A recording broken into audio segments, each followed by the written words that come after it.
Hey, hello everybody, and welcome to another episode of WrestleLINE with another guest, and really happy to say another announcer as well, a ring announcer, which is cool because only recently I've been doing those interviews with people, and it's something, as everybody, my long-time listeners know, that I dabbled in for a short stint, very unsuccessfully, I have to say as well.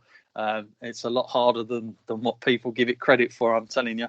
None other than Jake Pugh. How are you doing, my friend, in this time of very much uncertainty and obviously lockdown for the majority of people? Where are you in all this?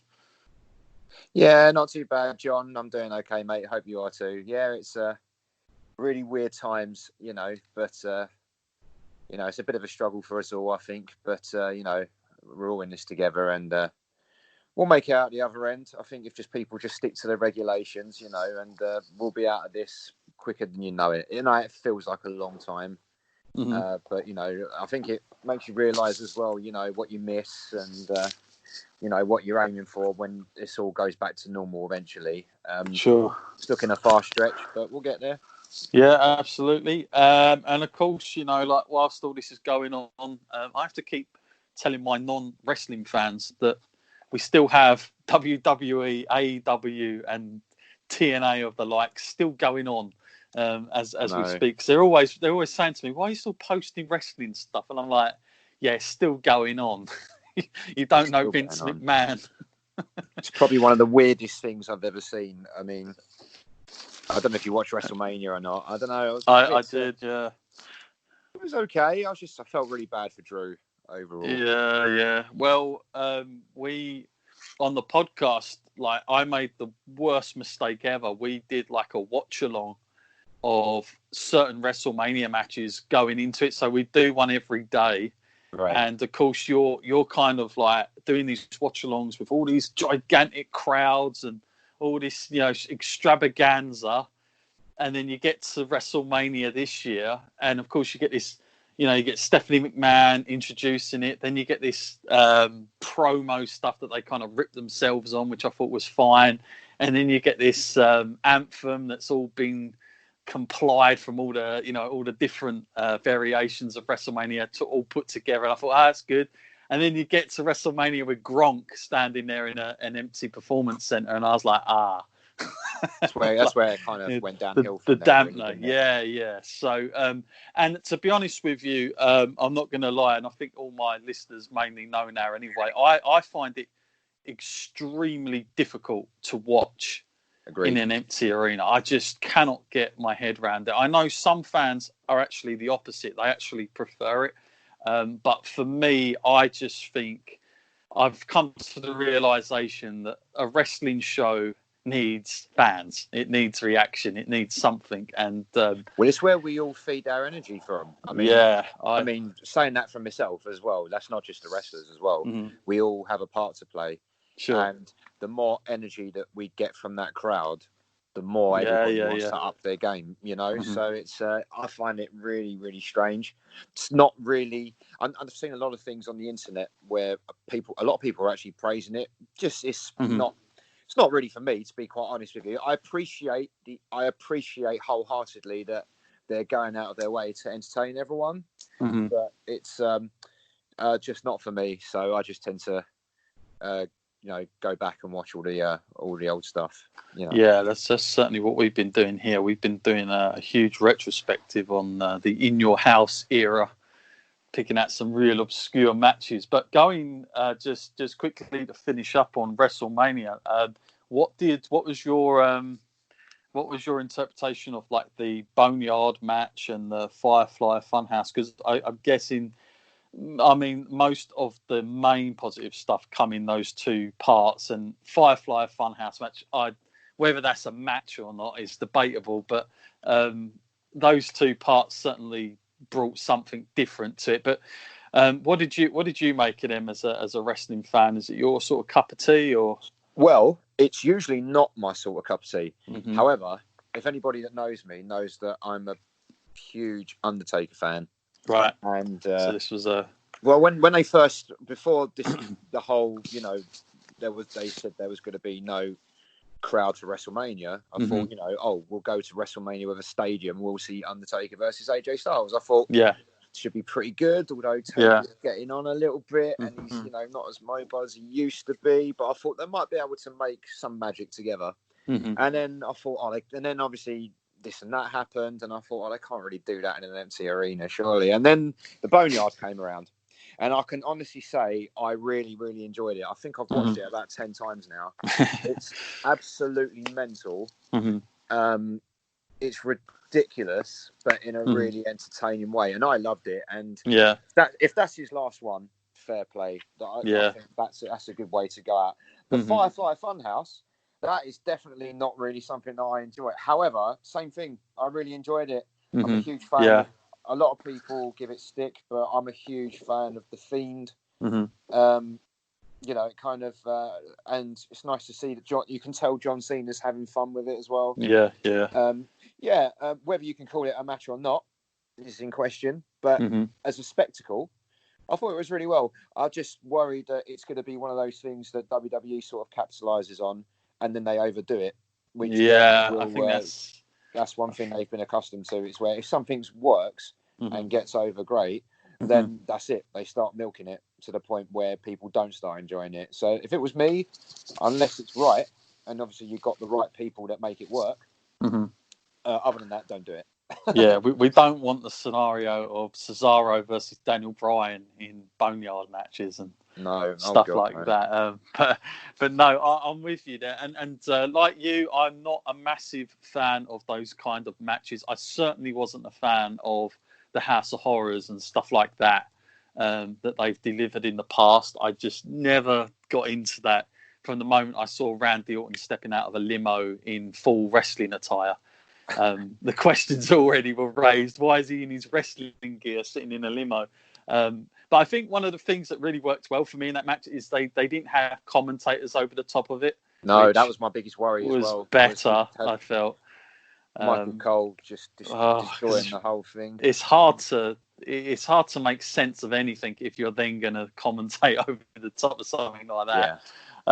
And so, I think it worked really well given what I had. I wish, summing up the whole WrestleMania, I wish that they'd have still postponed WrestleMania to the point of they could have still done a show and called it, I don't know, like Super Show, whatever they want to do, and have 80% of what was going to be on WrestleMania still happen, other than Drew McIntyre and Charlotte Flair matches, because they'd won the Rumbles and you want to get to WrestleMania and you want those moments. But I feel like for the rest of the card, they could have just made it into something else, had about half the amount of matches.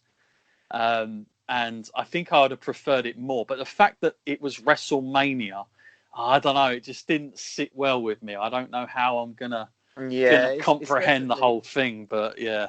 It's definitely something that I probably wouldn't go back and watch as a full show again.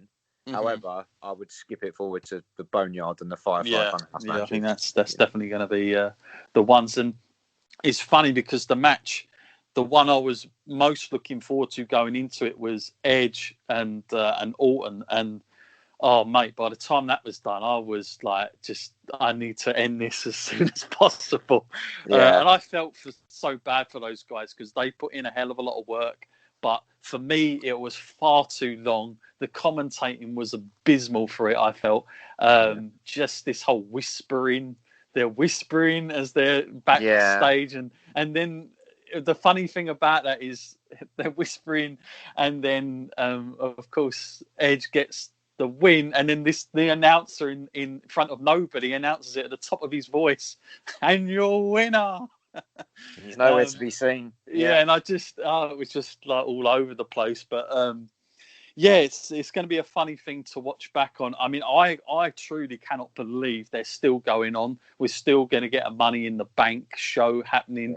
That sounds very crazy as well. And for me, I don't know why they don't just sort of wrap things up for now, because I know everybody's talking about this whole TV deal and the money, but like they've got so much content and they could just use it for interviews or anything, like do better engaging interviews with guys, throw on a bit of exclusive stuff from the network that hasn't gone out to the masses.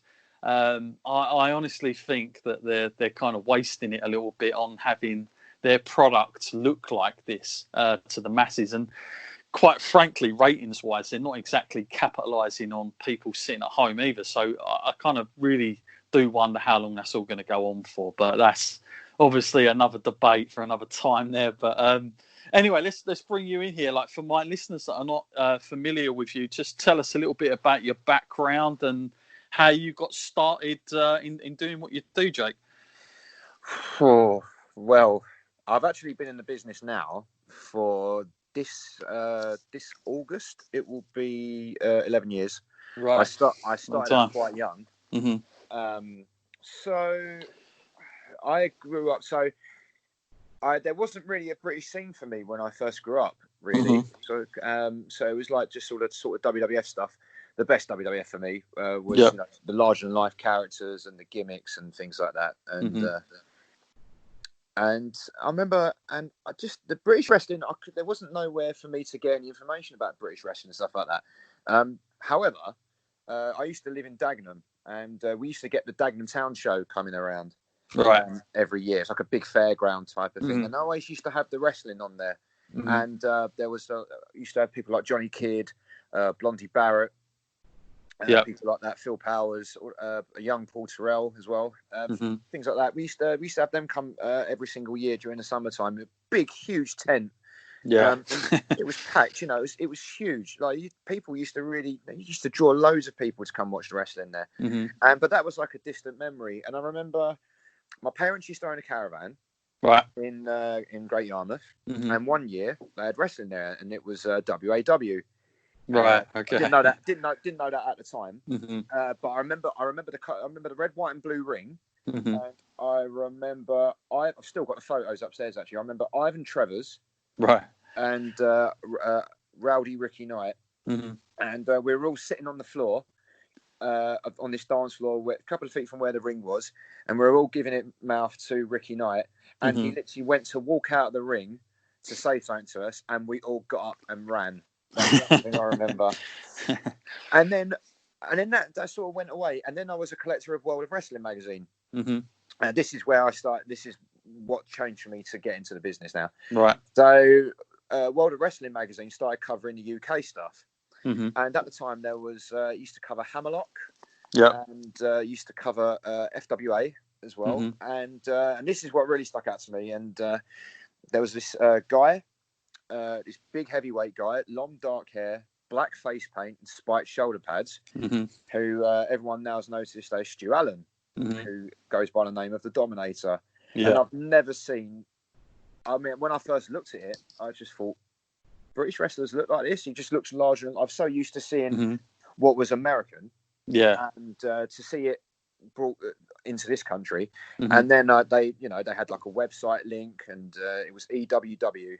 And I can remember just being hooked. I bought mm-hmm. one of their tapes, and I was just hooked from the get-go. Just everything just seemed. It was like a revamp, Mm-hmm. It wasn't back in the days of the world of sport and things like that. And, and then I started getting into FWA as well, and that built like a massive following back then. Mm-hmm. And so I knew I just wanted to get in the business. I didn't necessarily know whether I wanted to be a wrestler at the time. Mm-hmm. And so I remember going down to RQW House, which was at the time. I know that well. I know that place well. Yeah. Yeah. So and they used to have a ring in there. Mm-hmm. And I remember doing a couple of training sessions in there. Mm-hmm. Then I broke my tailbone when I was playing football. And I was kind of a bit paranoid about injuring my lower back, because even to this mm-hmm. day I still get lower back problems to this day. Mm-hmm. So I would come along to the shows and start helping out. Mm-hmm.